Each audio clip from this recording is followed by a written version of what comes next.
तो last class में हम बात कर रहे थे समुच्चय लिखने की विधि, जिसमें हमने सबसे पहले बात की थी रोस्टर रूप। ठीक है, तो रोस्टर रूप में मैं आपको एक नोट यहाँ पर लिखवाना चाहता हूँ। देखो क्या होता है, जो समुच्चय अपन लिखते हैं ना, तो समुच्चय में समस्त अवयव, समुच्चय में समस्त अवयव भिन्न होते हैं। समुच्चय में समस्त अवयव क्या होते हैं? भिन्न होते हैं। ठीक है, मतलब सारे के सारे अवयव भिन्न हैं। ऐसा नहीं होता कि कोई भी एक अवयव एक से ज़्यादा बार आए। फॉर एग्जाम्पल अगर अपन बात करें कि कोई समुच्चय है ए, अब उसके अंदर इस तरीके से हमने ये नंबर लिखे हुए हैं। अब इन नंबर में क्या हो रहा है, इन नंबर में जो है 2 और 3 दो बार आ रहा है। देखो 2 यहाँ पर भी आ रहा है और 3 भी आ रहा है नहीं आ रहा? तो समुच्चय को अपन ऐसे नहीं लिखेंगे। ठीक है, ये समुच्चय नहीं हुआ। समुच्चय क्या हुआ? अगर मान लो कि कोई अवयव एक से ज़्यादा बार भी आ रहा है ना, तो भी हम उसको कितनी बार लिखेंगे? कितनी बार लिखेंगे? एक बार लिखेंगे। तो ये 1 2 3 4 5, ये हो गया समुच्चय। ये समुच्चय है, ये नहीं है। आई क्या बात समझ में? ठीक है ना, मतलब अगर किसी समुच्चय में कोई अवयव एक से अधिक बार आ भी रहा है ना, तो भी आपको कितनी बार लिखना है उसको? एक ही बार लिखना है। ठीक है ना, और इसके मैंने कल एग्जाम्पल आपको बता ही दिए थे। अच्छा, सेकंड वन अपन अब बात करते हैं यहाँ पे सेट बिल्डर फॉर्म, समुच्चय निर्माण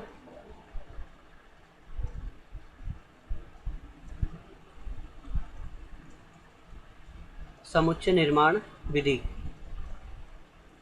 ठीक है, समुच्चय निर्माण विधि, सेट बिल्डर फॉर्म। तो अब इस केस में आपको क्या होगा, देखो इस विधि में आपको क्या करना है, इस विधि में समुच्चय के अवयवों को, इस विधि में समुच्चय के अवयवों को किसी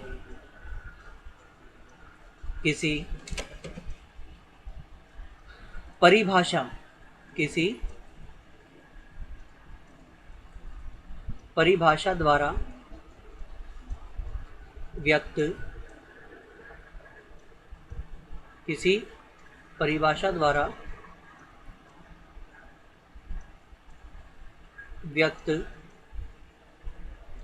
व्यक्त किया जाता है। ठीक है ना, क्या करते हैं अपन इसमें हम क्या लिखेंगे? परिभाषा लिखेंगे। ठीक है, व्यक्त किया जाता है। देखो फॉर एग्जाम्पल कैसा है, जैसे मान लो ऐसा है, कोई समुच्चय एस अपन बोल देते हैं। एस इक्वल टू क्या है? एक्स इक्वल टू है एक्स सच दैट, इसको क्या बोलते हैं अपन? इसको इंग्लिश में तो बोलते हैं सच दैट। क्या बोलते हैं इंग्लिश में? Such that. ठीक है, और हिंदी में बात करें तो इसको हिंदी में बोलेंगे इस प्रकार है। ठीक है ना, तो यहाँ पर जो समुच्चय S है, वो समुच्चय S किन मानों का समुच्चय है? वो x के उन मानों का समुच्चय है जहाँ पर x इस प्रकार है कि, इसको पढ़ने का तरीका क्या है, ये जो डबल डॉट आ रहा है ना, इसको अपन पढ़ेंगे इस प्रकार। तो x इस प्रकार है कि x एक पूर्णांक है। x क्या है? एक पूर्णांक है। और अब जो x का मान है ना, x का मान -4 से लेके 2 के बीच में है। x क्या है? -4 से लेके 2 के बीच में है। तो ये जो है, ये समुच्चय को हमने लिखा है। समुच्चय की यहाँ पर परिभाषा आपको दे रखी है, समुच्चय के अवयवों की परिभाषा दे रखी है। देखो यहाँ पर इसको मैं समझाता हूँ कि इस परिभाषा से हमें क्या पता चला। इस परिभाषा से हमें क्या पता चल रहा है, देखो समुच्चय S क्या है? समुच्चय S x के उन मानों का समुच्चय है जहाँ x के मान -4 से लेके 2 के बीच में है। ठीक है ना, x का मान देखो यहाँ दे रखा है, -4 से लेके 2 के बीच में है। ठीक है, और x क्या है? एक पूर्णांक है। x क्या है? एक पूर्णांक है। अब अगर x पूर्णांक है तो मुझे बताओ यहाँ पर आपको इस परिभाषा से क्या पता चला, x के क्या क्या मान संभव हो सकते हैं यहाँ पे?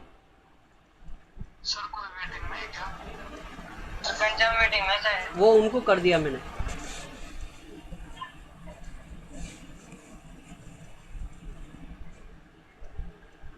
ठीक है ना।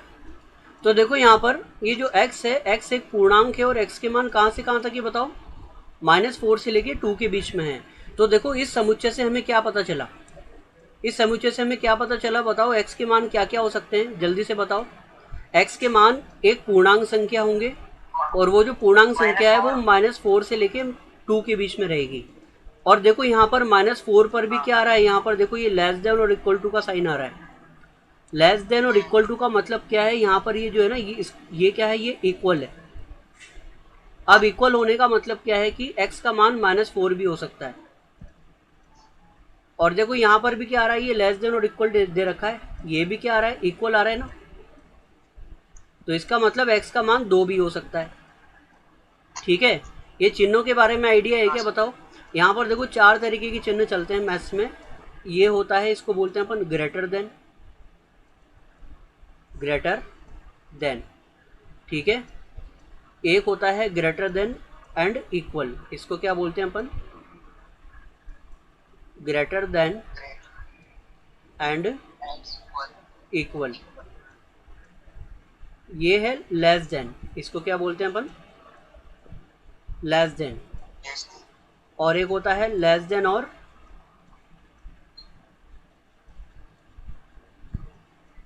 इक्वल। मैं पढ़ाऊंगा इसको, असमिका में आएगा ये सारा का सारा, हम पढ़ेंगे इसको, ठीक है ना। तो अगर केवल और केवल एक ग्रेटर देन का साइन होता है ना, तो यहाँ पर देखो इक्वल टू नहीं आ रहा, तो इसका मतलब क्या है, जैसे मान लो कि x ग्रेटर देन -4 की बात कर ले, तो इसका मतलब है कि x का मान -4 से बड़ा है लेकिन -4 नहीं है, ठीक है ना। और यही चीज अगर ऐसे आ जाता x ग्रेटर देन और इक्वल टू -4, तो इसका मतलब क्या है कि x का मान -4 से तो बड़ा है और x का मान -4 भी है, क्योंकि यहाँ पर ये देखो इक्वल आ रहा है। आ रही है क्या बात समझ में, ठीक है ना। इसी तरीके से ये लेस देन और लेस देन इक्वल के लिए भी होता है। तो इनको मैं लिखे रहने दूं या रब कर दूं बताओ, रब कर दो सर। इसको अपन फिर बाद में पढ़ेंगे, डिटेल में पढ़ेंगे, ठीक है ना। अभी बस ये जो जानने वाली बात थी मैंने बता दी आपको। तो यहाँ पर देखो, यहाँ पर क्या हो रहा है, एक्स की वैल्यू क्या है, -4 या उससे बड़ी भी है और 2 या उससे छोटी है। तो दोनों पर इक्वल आने का मतलब क्या है कि एक्स की वैल्यू -4 भी हो सकती है, एक्स की वैल्यू 2 भी हो सकती है और -4 से लेके 2 के बीच में भी हो सकती है ना। हाँ। तो क्या क्या हो सकते हैं बताओ, एक्स के मान क्या क्या हो सकते हैं यहाँ पर, -4, -4 -3, देखो पूर्णांक के लेने, -2, -1, ज़ीरो, 0 1, 1 2, ठीक है ना। तो देखो यहाँ पर हमने क्या किया, अगर आपको परिभाषा दे दी जाए तो आप समुच्चय को रोस्टर रूप में लिख सकते हो ना आराम से। ये तो समुच्चय का कौन सा रूप हो गया, रोस्टर रूप। और ये कौन सा रूप हो गया, समुच्चय निर्माण रूप। कौन सा रूप हुआ ये कौन सा रूप हुआ बताओ, कौन सा रूप हुआ ये, समुच्चय समुच्चय निर्माण रूप, ठीक है ना। क्या हो गया, क्या हुआ, चलिए ठीक है ना। देखो एक और एग्जांपल अपन देखते हैं, एक और एग्जांपल अपन देखते हैं। अब क्या होगा, अब मैं यहाँ पर आपको रोस्टर रूप दूंगा और आपको उस समुच्चय को समुच्चय निर्माण रूप में लिखकर बताना है, ठीक है ना। पहचानना है कि किस तरीके की परिभाषा जो है ये अवयव परिभाषित है, ठीक है ना। किस तरह की परिभाषा से ये अवयव क्या होंगे, परिभाषित होंगे, आपको बताना है। तो जैसे समुच्चय ए, समुच्चय ए इक्वल टू 2, 4, 8, 16, 32 को समुच्चय निर्माण, समुच्चय निर्माण रूप में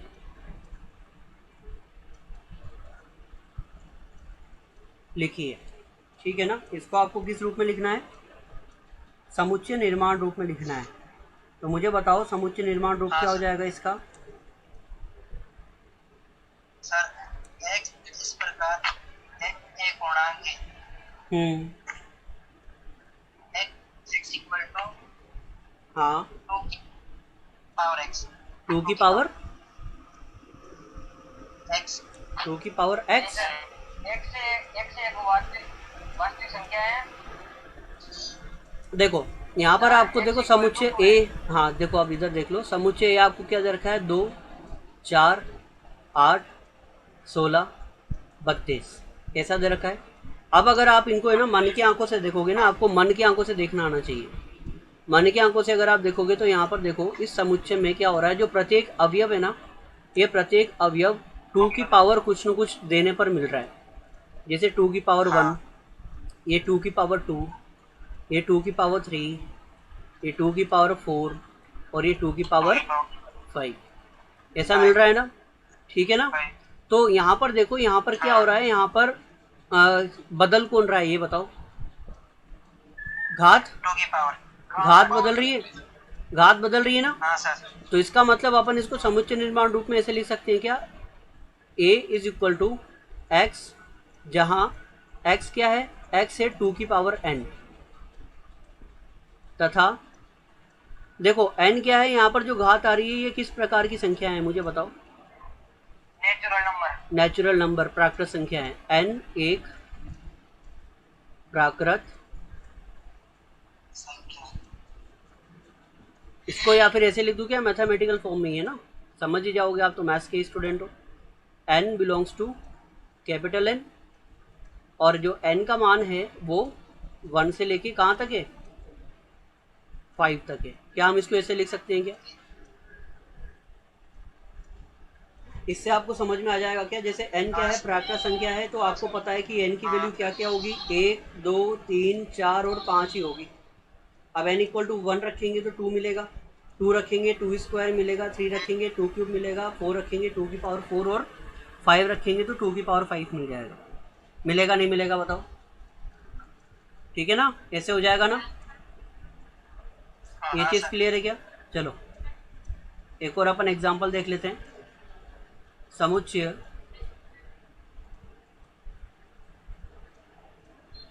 ए इक्वल टू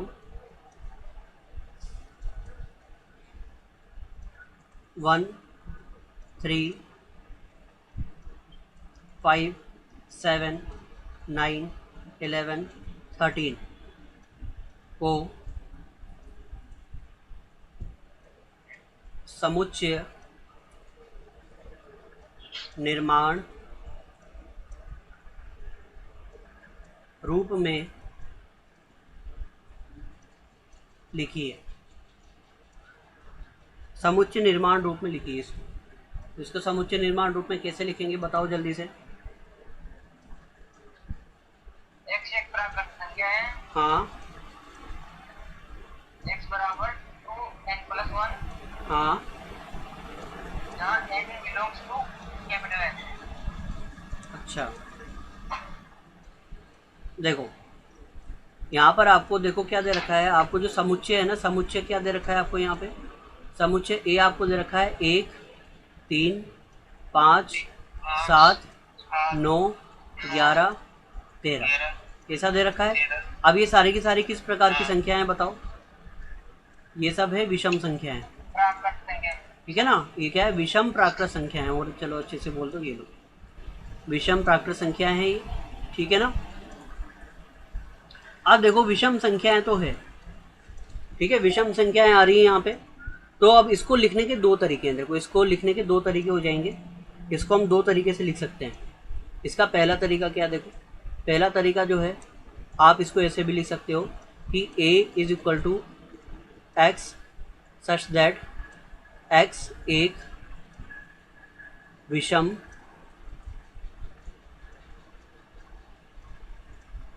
प्राकृत संख्या है तथा x का मान 13 या उससे छोटा है। एक्स लेस देन और इक्वल टू कितना है 13, ठीक है ना। या फिर और किस तरीके से आप लिख सकते हो, वैसे क्योंकि क्या होगा ना, आपको ऑप्शन दे देंगे, आपको हो सकता है समुच्चय दे दें यहाँ पे और बोलेंगे कि बताओ ये समुच्चय किस प्रकार की परिभाषा को संतुष्ट कर रहा है। तो परिभाषा का मतलब क्या है कि समुच्चय निर्माण रूप ही होगा वो, ठीक है ना। तो परिभाषाएं आपको पहचाननी है। तो x क्या हो सकता है, x इक्वल टू होगा 2n+1, क्योंकि क्या होता है कि कभी भी आपको कोई विषम संख्या बनानी है तो विषम संख्या कैसे बनती है, जैसे मान लो कि हमने कोई संख्या ले ली n, अब n तो सम भी हो सकती है और n विषम भी हो सकती है, ठीक है ना। तो अगर आपको कभी भी विषम संख्या लिखनी है ना, तो सबसे पहले आप कोई सी भी एक संख्या मानो और उसको सबसे पहले सम संख्या बनाओ। सम संख्या बनाने का सबसे अच्छा तरीका क्या है कि आप उस संख्या को 2 से मल्टीप्लाई कर दो। तो अब ये वाली जो संख्या है ये किस प्रकार की संख्या हो गई, सम संख्या। किसी भी प्रकार की संख्या को 2 से गुणा करेंगे सम संख्या ही बनेगी हमेशा। अब इसमें आप क्या करो, इसमें आप +1 कर दोगे ना, तो अब आपको जो संख्या मिलेगी वो किस प्रकार की संख्या होगी बताओ, विषम संख्या। विषम संख्या, ठीक है ना। ऐसा होगा। तो यहाँ पर x इक्वल टू क्या हो गया 2n+1, और जो n है, n क्या है, प्राकृत संख्या है, और n का मान देखो कहाँ से कहाँ तक है। n अगर अपन बात करें, अच्छा यहाँ पर प्राकृत संख्या नहीं है n, क्योंकि प्राकृत संख्या अगर होती ना तो n का मान 1 रखते कम से कम, और 1 रखते तो यहाँ से 3 से शुरुआत होती, लेकिन एक भी आ रहा है ना, तो इसका मतलब n क्या है, एक पूर्ण संख्या है। n एक पूर्ण संख्या है, और देखो n का जो मान है वो लेस देन और इक्वल टू 6 है।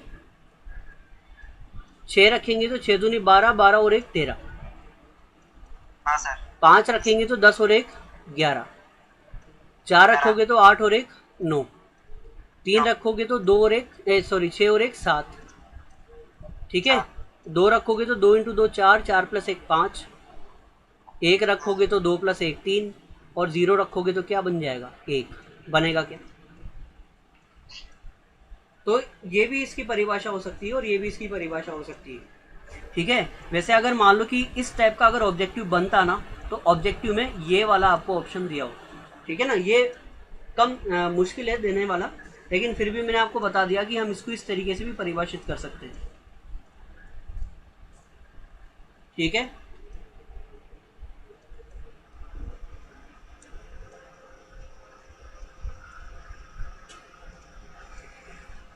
ठीक है ना, ये बात आई क्या समझ में। हाँ सर। तो देखो अभी हमने समुच्चय को लिखने की विधियां देखी है, उसमें कोई डाउट आपको, एकदम बेसिक है, आपने क्लास 11th में भी पढ़ा है। हाँ सर। अब हम बात करेंगे समुच्चय के प्रकार। देखो अभी आपके यहाँ से क्वेश्चंस बनना शुरू नहीं हुए हैं, आपके क्वेश्चंस बनना शुरू होंगे घात समुच्चय से। अब ये समुच्चय के प्रकार शुरू हो गए ना, अब इसी में आएगा घात समुच्चय, वहाँ से आपके सवाल बनना शुरू होंगे, ठीक है। मतलब अब आपके एनडीए के क्वेश्चंस यहाँ से शुरू होने वाले हैं, ठीक है। तो ध्यान से समझ लेना इन सबको। तो समुच्चय के प्रकार की अपन बात करेंगे, और कल आपकी जो क्लास होगी उस क्लास में फिजिक्स वाले सर आपको क्वेश्चंस करवाएंगे जैसा उन्होंने मुझे बोला था, ठीक है। मैं आपको फिर से टाइम बता देता हूँ, जो फिजिक्स की क्लास है एनडीए के लिए, फिजिक्स की जो क्लास होगी वो तो होगी 10 बजे, तैयार रहना। और जो जनरल साइंस है, जनरल साइंस की जो क्लास होगी वो आपकी होगी 12:30 बजे, तो इसके लिए भी तैयार रहना कॉपी पेन लेकर, ठीक है। जनरल साइंस में जो है संजय सर पढ़ाएंगे, संजय सर का इंट्रोडक्शन मैं आपको पहले ही दे चुका हूँ, अनअकैडमी में है, ठीक है ना। तो फ़ायदा उठाओ, क्या दिक्कत है ना। सारी अगर सुविधाएं मिल रही है तो उनका फ़ायदा उठाओ, ठीक है। चलिए, तो समुच्चय के प्रकार की अपन शुरुआत करते हैं। तो अपन सबसे पहले इसमें बात करते हैं रिक्त समुच्चय। रिक्त समुच्चय, इसको इंग्लिश में बोलते हैं अपन एम्प्टी सेट या फिर नल सेट। नल का मतलब होता है खाली, खाली का मतलब भी रिक्ति हो गया, ठीक है ना। तो देखो रिक्त का मतलब क्या हो रहा है, इसके नाम से ही पता चल रहा है। खाली है इसका मतलब कितने अवयव होंगे बताओ? Zero zero. ठीक है ना। तो वह समुच्चय, देखो ये जो बेसिक बेसिक डेफिनेशन है ना जो मैं लिखवा रहा हूँ, ये बहुत ही इंपॉर्टेंट है ना। डेफिनेशन से भी क्वेश्चन बन जाता है, इसलिए हम कुछ भी नहीं छोड़ने वाले हैं, हर चीज़ कवर करेंगे। वह समुच्चय जिसमें कोई भी अवयव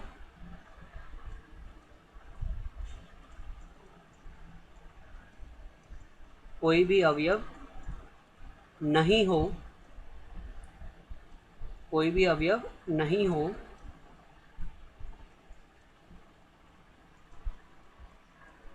रिक्त समुच्चय कहलाता है। ठीक है ना। रिक्त समुच्चय को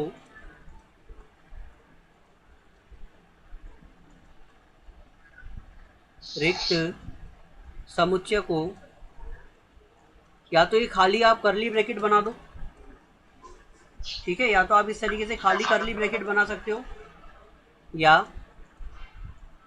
फाय, इसको क्या बोलते हैं, फाय से प्रदर्शित,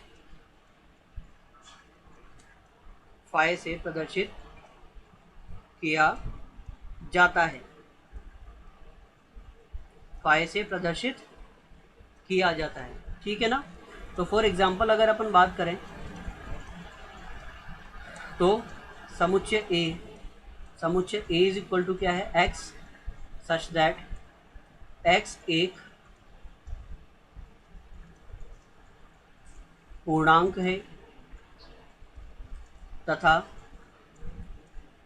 एक्स का मान 4 से लेके 5 के बीच में है। तो मुझे बताओ ये किस प्रकार का समुच्चय होगा?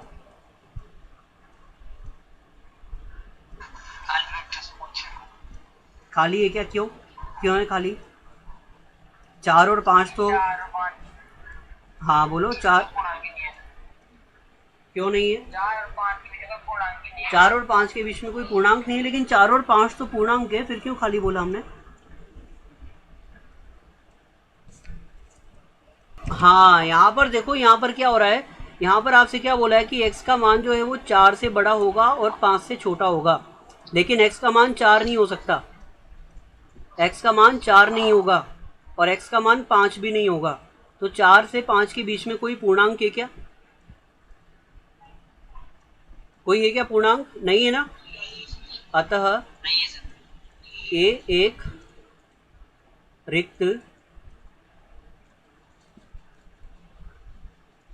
ए एक रिक्त समुच्चय है। ए किस प्रकार का समुच्चय है? रिक्त समुच्चय है। आई क्या बात समझ में? ये बताओ।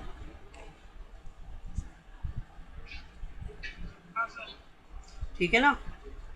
रिक्त समुच्चय का मतलब क्या है? वह समुच्चय जिसमें कोई भी अवयव नहीं हो, उसको क्या बोलेंगे अपन? उसको क्या बोलेंगे अपन बताओ? रिक्त समुच्चय बोलेंगे। क्या बोलेंगे उसको? रिक्त समुच्चय। एक और एग्जांपल अपन देख लेते हैं। निम्न में से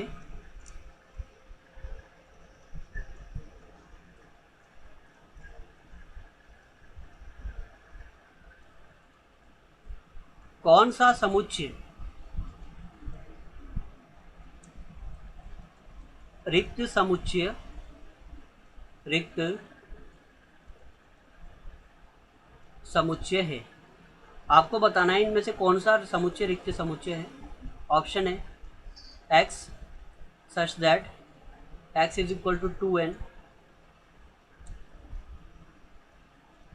x is equal to 2n, n 1 to 3। ठीक है। बी एक्स, एक्स एक, एक्स एक सम संख्या है, x एक सम संख्या है तथा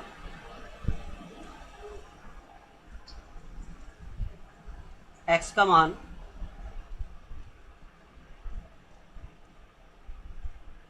वन से 2 के बीच में है। ऑप्शन सी, x एक पूर्ण संख्या है, चलो यहाँ भी इक्वल कर देता हूँ ना, x एक पूर्ण संख्या है तथा x का मान -10 से लेके 0 के बीच में है। और ऑप्शन डी, इनमें से कोई नहीं, इनमें से कोई नहीं। बताओ भाई कौन सा ऑप्शन करेक्ट है, जल्दी से बताओ। बी आएगा। बी आएगा। बी किस किस का ऑप्शन है?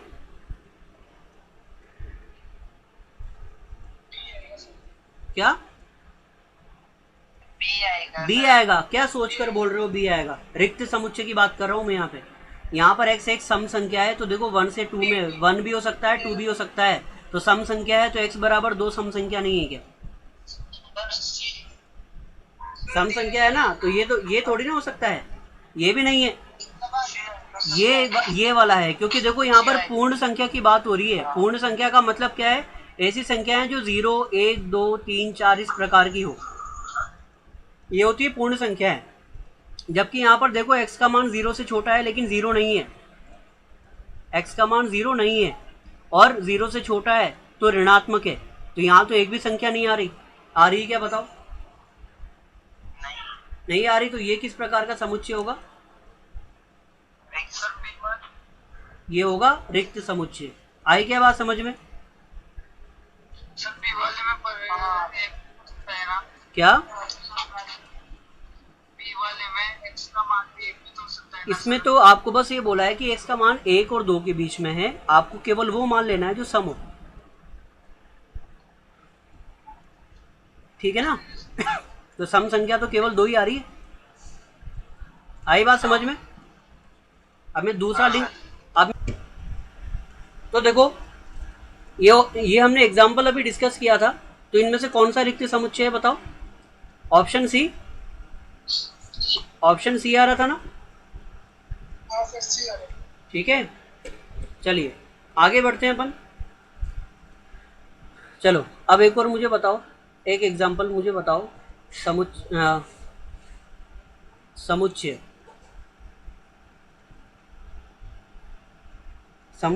ए is equal to x such that, मतलब इस प्रकार है कि x कक्षा में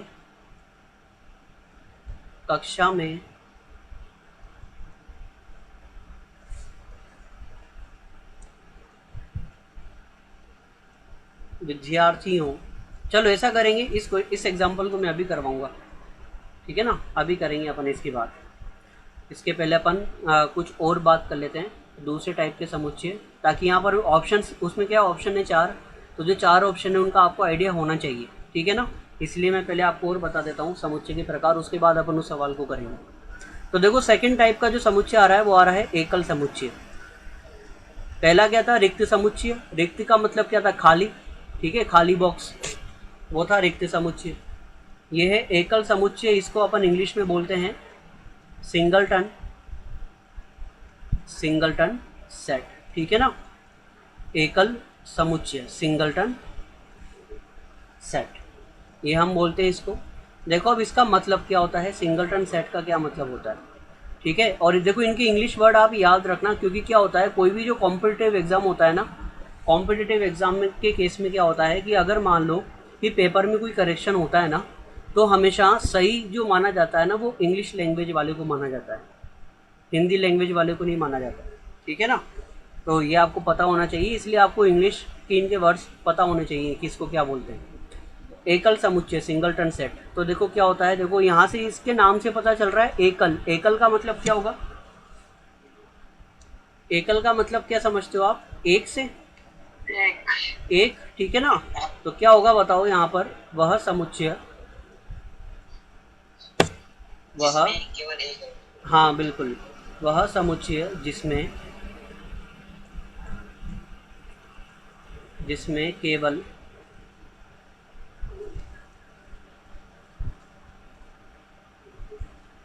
एक ही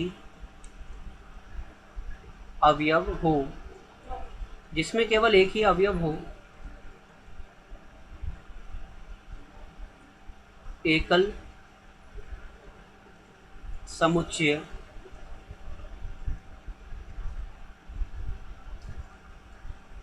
एकल समुच्चय कहलाता है। ठीक है ना। क्या बोलते हैं इसको, एकल समुच्चय बोलते हैं। For example A is equal to x such that x एक प्राकृत संख्या है और x का मान 1 या 1 से छोटा है। तो इसका मतलब क्या होगा बताओ, इसमें कौन सा अवयव आएगा, x का मान क्या होगा यहाँ पर, 1 या 1 से छोटा प्राकृत संख्या x बराबर एक ही हो सकती है। तो a इक्वल टू यहाँ पर क्या बनेगा 1, इसके अलावा और कोई हो सकता है क्या बताओ। तो इसमें कितने अवयव आए, तो ये किस प्रकार का समुच्चय हुआ, एकल समुच्चय। ठीक है ना, सिंगलटन सेट। आई क्या बात समझ में, ठीक है। चलिए और अपन इसमें बात कर लेते हैं, कुछ और एग्जांपल की अपन बात कर लेते हैं। जैसे चलो वो जो इसका मुझे बताओ, x is such that x belongs to natural number और x की वैल्यू 4 से लेके 5 के बीच में।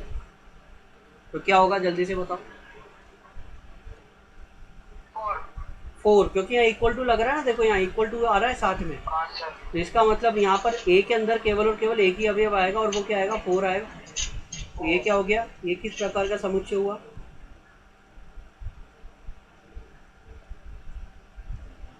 एकल समुच्चय। ऐसा हुआ क्या बताओ। अच्छा एक और एग्जांपल की बात करते हैं अपन, है ना, इसका बताना मुझे। a is equal to x such that x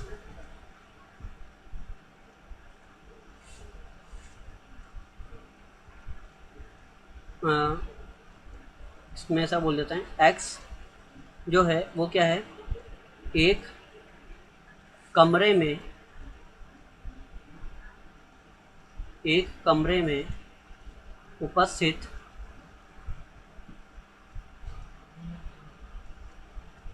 उपस्थित व्यक्तियों की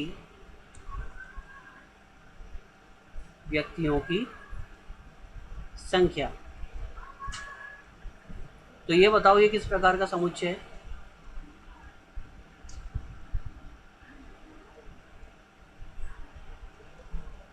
कोई बताएगा ये किस प्रकार का समुच्चय है,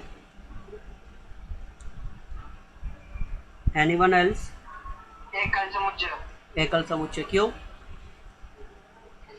व्यक्ति है, समुच्चय पर एक समान है को एक बार लिखते हैं। हाँ जो उसमें व्यक्तियों की बात है तो एक ही बार लिखेंगे। क्या लिखेंगे एक ही बार, व्यक्ति तो भिन्न भिन्न होंगे ना। हाँ व्यक्ति तो अलग अलग हो सकते हैं ना। फिर आप किस बिहाफ में बोल रहे हो कि एकल समुच्चय है, क्या ये एकल समुच्चय है क्या, नहीं नहीं है, क्यों नहीं है। अच्छा देखो ऐसे समझो, जैसे अभी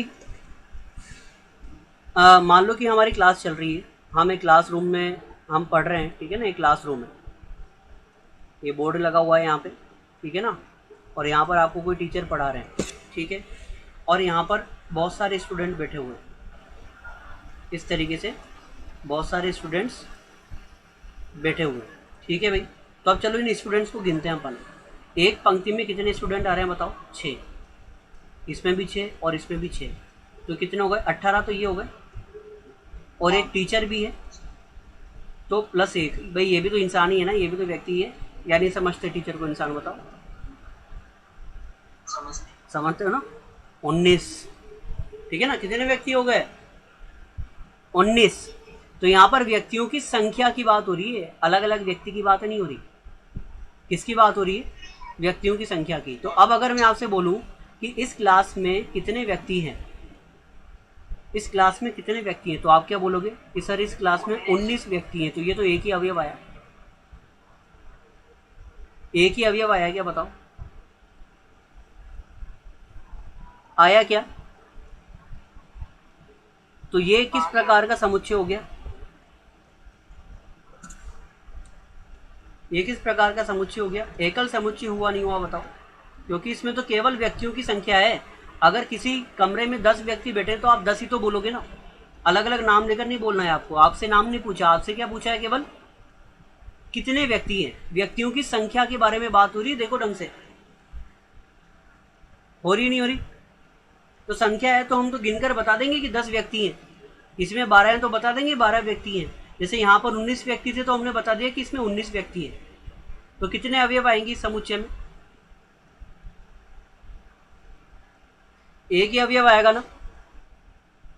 19 को अलग अलग व्यक्त करते हैं तो वो एक अलग समुच्चय हो गया। अगर मान लो उस समुच्चय को अपन ऐसे बी बोल देते कि बी क्या है? बी इक्वल टू वाई है, जहां पर वाई क्या है?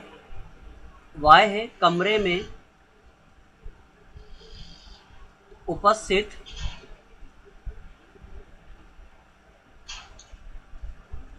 व्यक्तियों के नाम। अब अगर अपन इनके नाम की बात करेंगे तो अब इन सबके अलग अलग नाम हो सकते हैं, तो अब इसमें अलग अलग आएंगे, आपके पास बहुत सारे अवयव आएंगे इसमें, तो वो एकल समुच्चय नहीं हुआ। लेकिन यहाँ पर आपसे किसकी बात की जा रही है? बताओ, संख्या की। यहाँ पर किसकी बात की जा रही है आपसे? संख्या की बात की जा रही है, ठीक है ना? तो यहाँ पर जब व्यक्तियों की संख्या की बात होती है तो व्यक्तियों की संख्या के केस में क्या हो जाएगा? बताओ, केवल और केवल एक ही तो संख्या बताओगे। जैसे अगर मान लो 20 व्यक्ति हैं तो आप क्या बोलोगे? 20 है, यही बोलोगे ना? यही बोलोगे नहीं बोलोगे? बताओ, ठीक है ना? तो इस तरीके से होगा वो। आई क्या बात समझ में?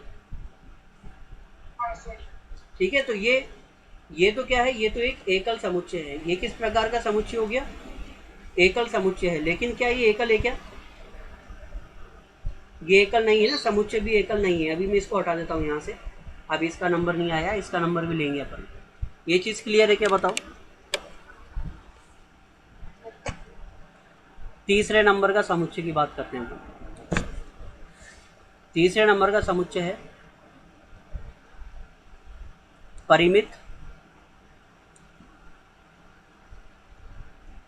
समुच्चय। परिमित समुच्चय, इसको अपन बोलते हैं इंग्लिश में फाइनाइट सेट, परिमित समुच्चय। तो देखो किस प्रकार के समुच्चय को अपन परिमित समुच्चय बोलते हैं। तो इसको अपन लिखेंगे वह समुच्चय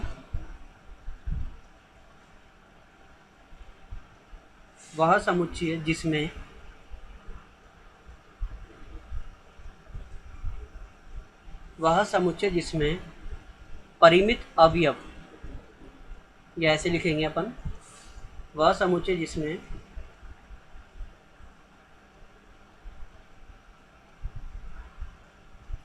अवयवों की संख्या परिमित हो। वह समुच्चय जिसमें अवयवों की संख्या क्या हो? परिमित हो। परिमित समुच्चय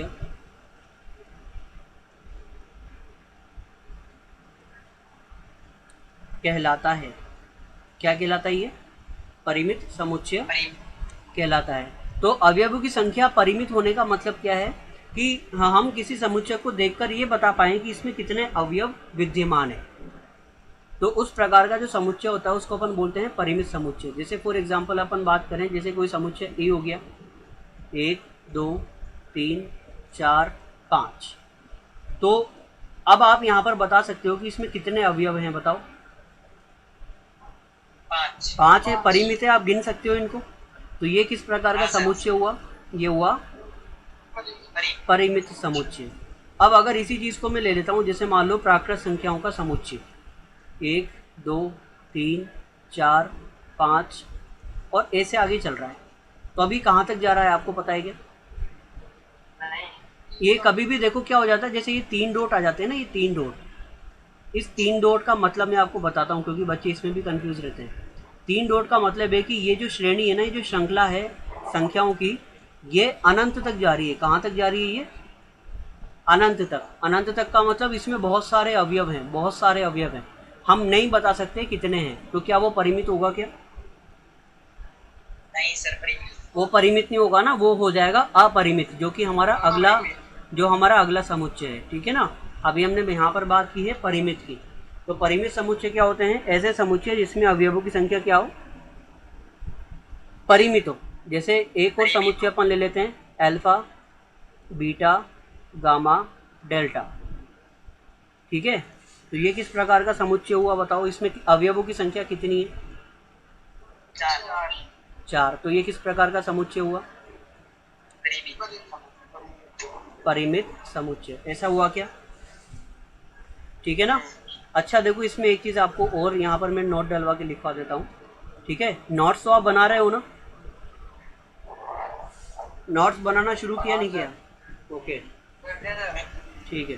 तो देखो, नोट डालकर हम अब एक चीज लिखेंगे। देखो क्या होता है कि किसी भी समुच्चय में अवयवों की संख्या, ठीक है, किसी भी समुच्चय में जो अवयवों की संख्या होती है उसको अपन कैसे लिखते हैं, या फिर अपन यहाँ पर बोल देते हैं समुच्चय का क्रम।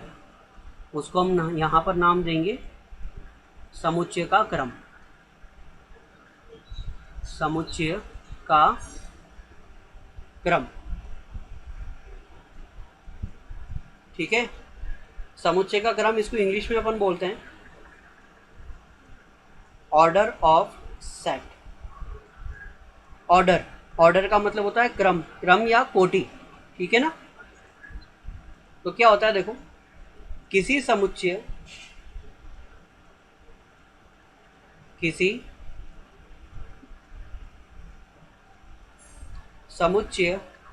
ए में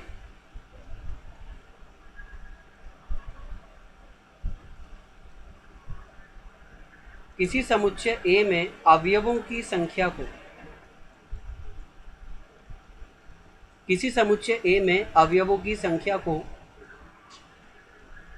उस समुच्चय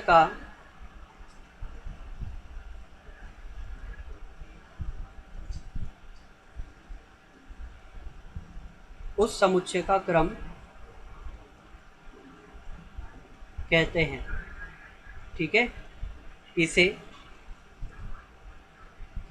एन ऑफ ए से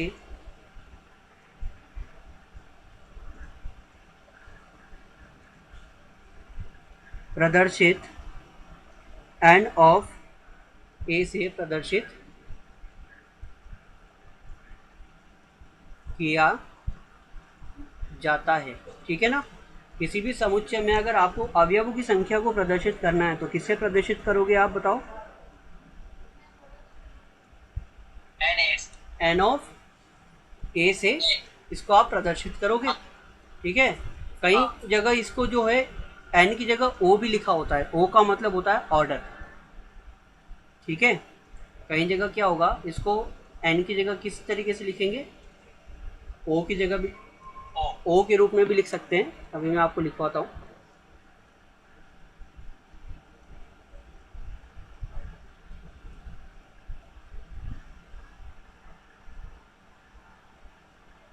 ठीक है।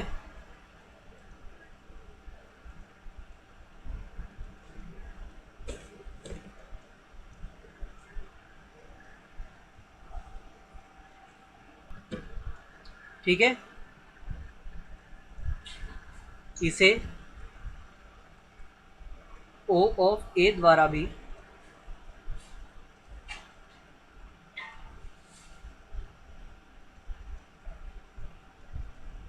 प्रदर्शित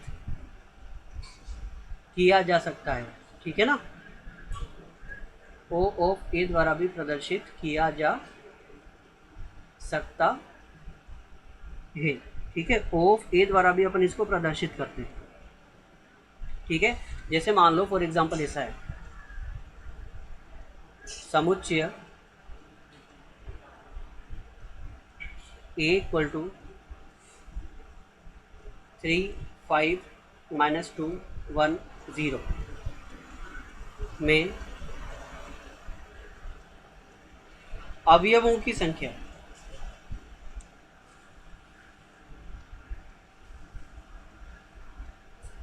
अवयवों की संख्या को किससे प्रदर्शित करते हैं?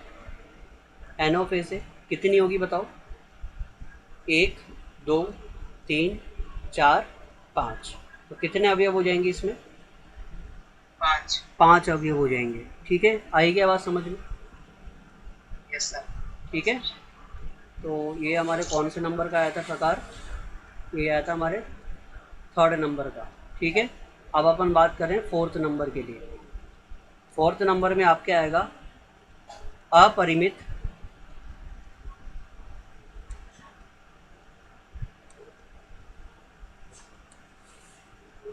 समुच्चय। इसको अपन बोलते हैं इनफाइनाइट सेट्स। अपरिमित समुच्चय क्या बोलते हैं इसको? Infinite set. तो देखो क्या होता है इनफाइनाइट सेट। तो यहाँ से अभी अपन इसके पहले एक एग्जांपल लिया था ना, मैंने आपको बताया था 3 डॉट का मतलब। तो अगर किसी समुच्चय में अवयवों की संख्या अपरिमित हो, अपरिमित होने का मतलब अनंत हो, मतलब हम उसकी संख्या को नहीं बता पाए कि कितनी संख्या है इसमें, तो उस प्रकार के समुच्चय को क्या बोलेंगे अपन? अपरिमित समुच्चय, ठीक है। वह समुच्चय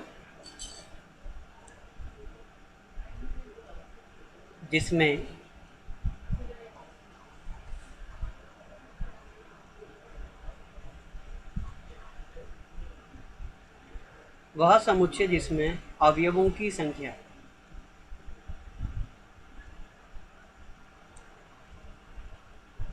अपरिमित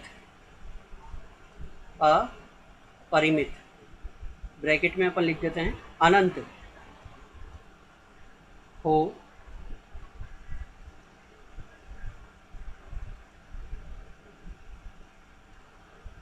अपरिमित समुच्चय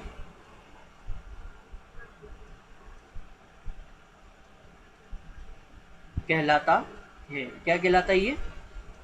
अपरिमित समुच्चय कहलाता है। फॉर एग्जाम्पल देखो, मैंने आपको जब हमने समुच्चय की पहली क्लास पढ़ी थी तो मैंने आपको बताया था कि मैथ्स में हम कौन कौन से समुच्चय लेते हैं, ठीक है। कुछ समुच्चय के हमने प्रकार लिखे थे, जैसे प्राकृत संख्याओं का समुच्चय, पूर्णांकों का समुच्चय। तो ये सब क्या है? ये सब अपरिमित समुच्चय के प्रकार है, ठीक है। तो फॉर एग्जाम्पल अपन बात कर लेते हैं, जैसे प्राकृत संख्याओं का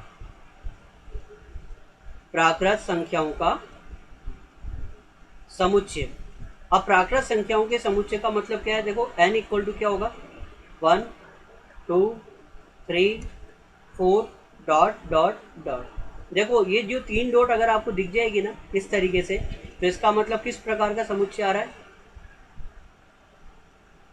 अपरिमित समुच्चय आ रहा है, ठीक है ना। आ रही है क्या बात समझ में? बताओ। ठीक है, इस तरीके से होगा।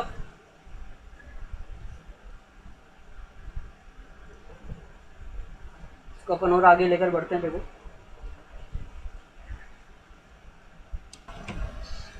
अच्छा, तो ये हो गया क्या? अपरिमित समुच्चय, ठीक है। अब देखो अगला कौन से नंबर का आएगा? 5th नंबर का, समान समुच्चय। समान समुच्चय का मतलब होता है इक्वल सेट्स। समान समुच्चय का मतलब क्या होता है बताओ? इक्वल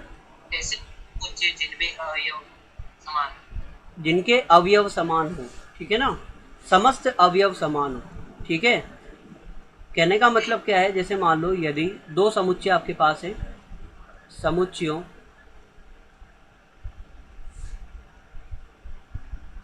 ए व बी के समस्त अवयव समान हो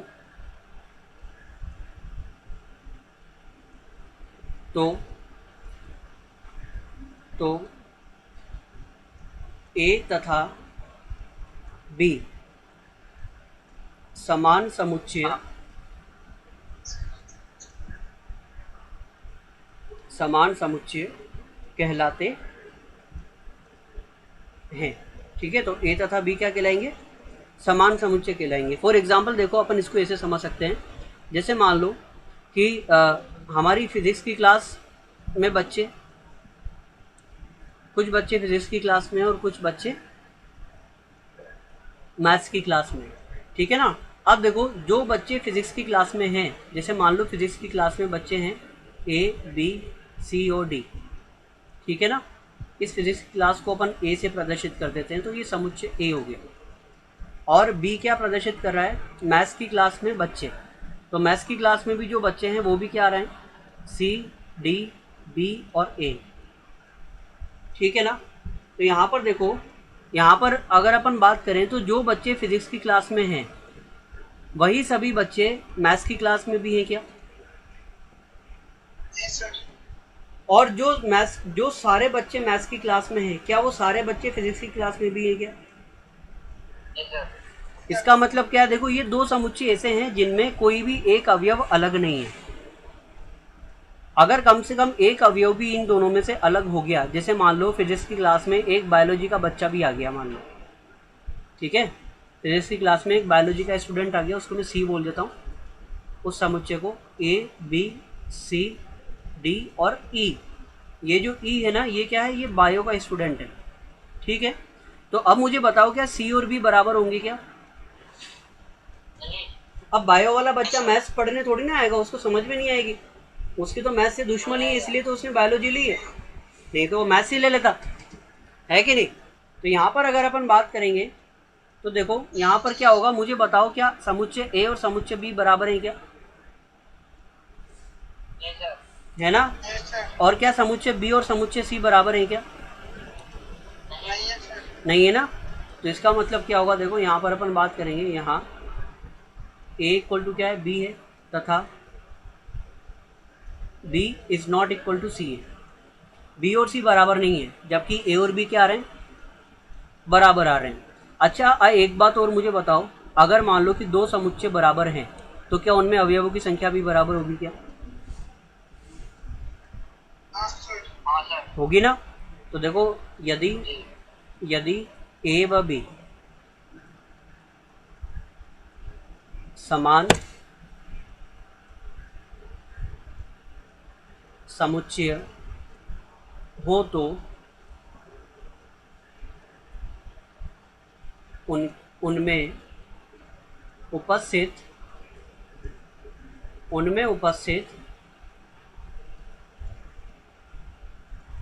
अवयवों की संख्या, उनमें उपस्थित अवयवों की संख्या भी बराबर होती है। अर्थात यदि ए बराबर बी, तो एन ऑफ ए बराबर क्या हो जाएगा, एन ऑफ बी हो जाएगा क्या, ऐसा होगा क्या। जैसे देखो ना, अभी अपन ने अभी देखा है एक एग्जांपल,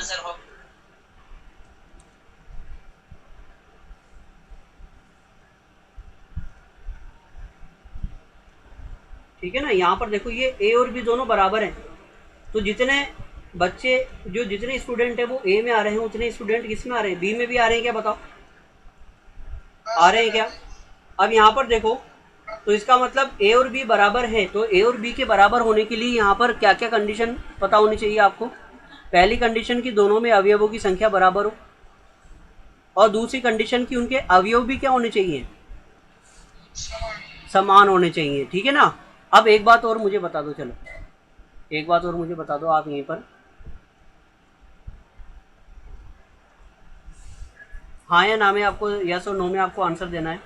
यदि ए इक्वल टू 1 2 3 4 तथा B equal to A B C D, तो क्या ए इक्वल टू बी होगा? नहीं, नहीं होगा। क्यों नहीं होगा? हाँ, क्योंकि अवयव अवयव समान नहीं है। अब अगर आप यहाँ पर देखोगे ना, तो देखो एन ऑफ ए और एन ऑफ बी तो बराबर है। एन ऑफ ए में अवयवों की संख्या भी 4 है और बी में भी अवयवों की संख्या 4 है, लेकिन दोनों समुच्चयों के अवयव क्या है, अलग अलग हैं। तो इसका मतलब क्या है कि ये होगा क्या, तो इसका आंसर क्या है बताओ?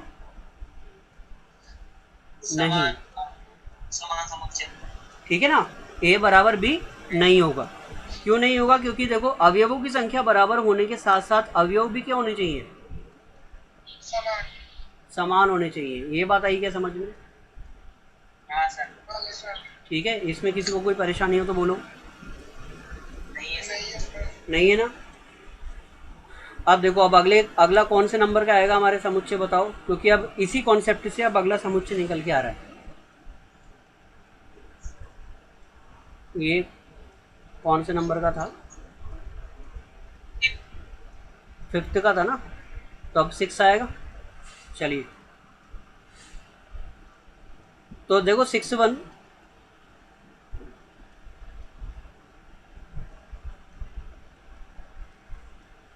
समतुल्य समुच्चय,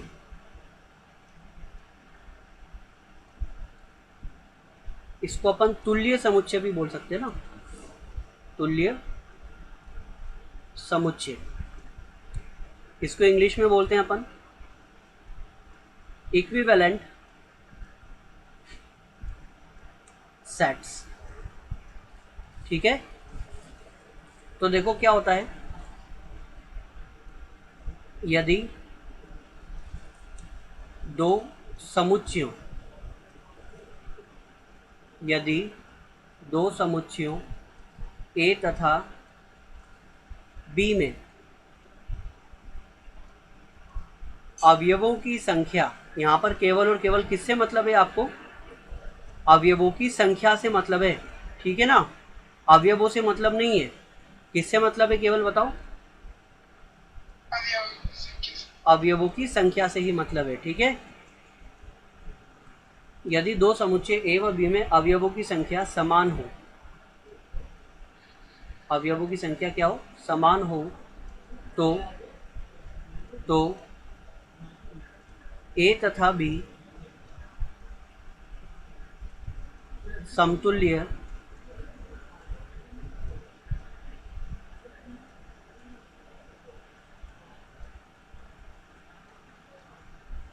समुच्चय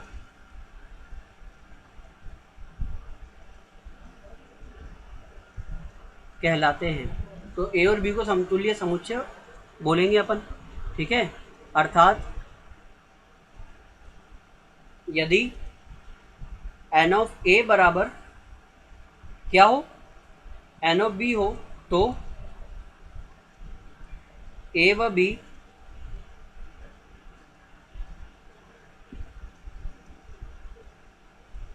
समतुल्य इक्विवेलेंट होंगे, ठीक है ना। तो अपन इनको इक्विवेलेंट बोल सकते हैं क्या?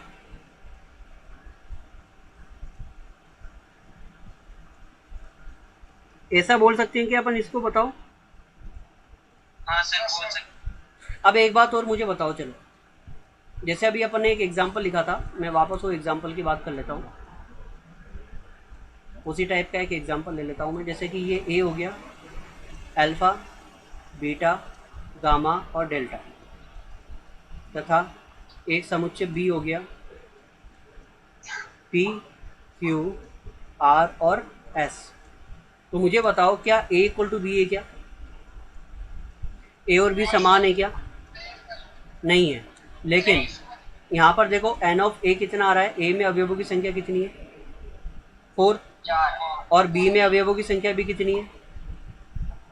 4 4। तो यहाँ तो इन दोनों समुच्चय में अवयवों की संख्या बराबर है, तो ये किस प्रकार के समुच्चय होंगे? अतः ए तथा बी समतुल्य समुच्चय होंगे। ठीक है ना? ए तथा बी क्या होंगे? समतुल्य समुच्चय होंगे। ठीक है। अब यहाँ पर देखो, यहाँ पर एक कॉन्सेप्ट हम समझते हैं। जैसे ये ए और बी अभी अपन ने देखा ना, जैसे ए और बी अपन ने देखा, तो देखो ये दोनों अवयव, ये दोनों समुच्चय बराबर तो नहीं है, लेकिन समतुल्य है ना? और यहीं पर अपन आ जाते हैं, हाँ सर। समान समुच्चय पर आते हैं। देखो ये समान समुच्चय, तो ए अगर बराबर है बी के, ठीक है ना, इसके ऊपर वाला देख लेते हैं अपन।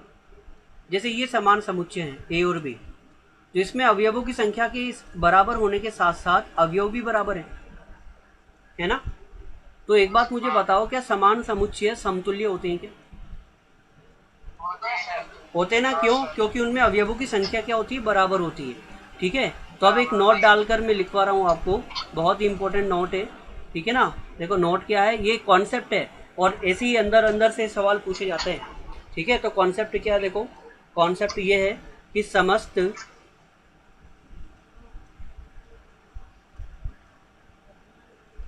समान समुच्चय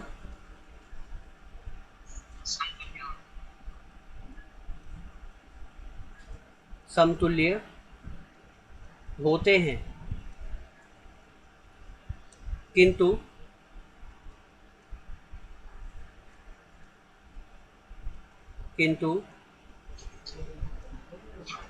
समस्त समतुल्य समुच्चय समान नहीं होते। ठीक है ना? ये बात आपको याद रखनी है।